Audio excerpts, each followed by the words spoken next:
Welcome to Auto Solve. In this video, I will show you how to fix an MSI laptop stuck in BIOS mode loop by checking order, resetting CMOS, and adjusting UEFI setting. Check boot order. Step 1. Turn off your MSI laptop. Step 2. Power it on and press Del or F2 repeatedly to enter BIOS. Step 3. Go to the Boot tab. Step 4. Ensure your Windows Boot Manager hard drive is set as the first boot option. Fix 2. Disable Fast Boot and Secure Boot. Step 1. Enter BIOS by pressing Del F2 while restarting. Step 2. Go to Boot Settings. Step 3.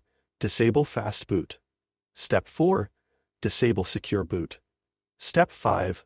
Save and exit BIOS. Fix 3. Reset BIOS to default. Step 1.